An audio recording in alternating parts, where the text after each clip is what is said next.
এবার এনসিপি নেতা ও সংসদ সদস্য হাসনাত আব্দুল্লাহর কথা রাখলেন নতুন শিক্ষামন্ত্রী এহসান-উল হক মিলন।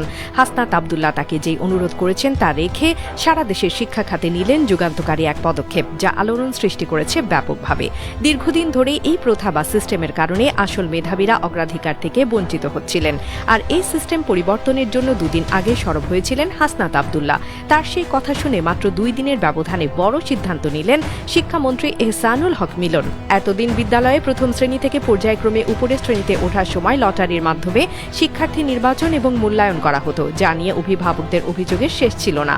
তাই মঙ্গলবার সব শ্রেণীগুলোতে ভর্তির জন্য বিদ্যমান লটারি পদ্ধতি বাদ দেওয়ার সিদ্ধান্ত নিয়েছে নতুন সরকার। আগামী শিক্ষাবর্ষ থেকে এই সিদ্ধান্ত কার্যকর হবে বলে জানা গেছে।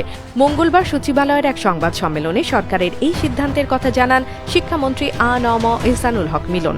এর ফলে প্রত্যাশিত বিদ্যালয়ে ভর্তি হওয়ার জন্য শিশুদের আবারও সেই পুরনো ভর্তির যুদ্ধে অবতীর্ণ হতে হবে।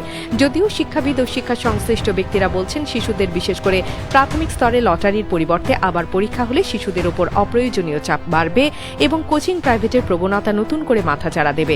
এতে শিক্ষা ব্যবস্থায় বৈষম্যও বাড়তে পারে। এর আগে রোববার জাতীয় সংসদে কুমিল্লা 4 আসনের সংসদ সদস্য জাতীয় নাগরিক পার্টির নেতা হাসনাত আব্দুল্লাহর এক প্রশ্নের জবাবে সংসদে শিক্ষামন্ত্রী আ.ন.ম এহসানুল হক মিলন বলেছিলেন, বিগত সরকার শিক্ষার্থীদের ভর্তির ক্ষেত্রে লটারি ব্যবস্থা চালু করেছিল। তার কাছে এটি খুবই যুক্তিসঙ্গত মনে হয়নি।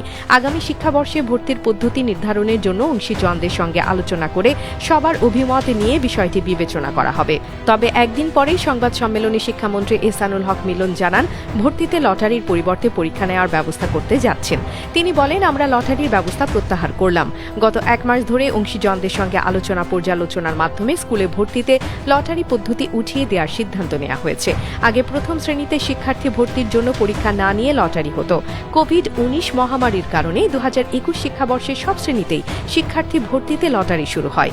চলতি বছরও প্রথম থেকে নবম শ্রেণীতে ভর্তির জন্য লটারির মাধ্যমে শিক্ষার্থী নির্বাচন করা হয়েছিল।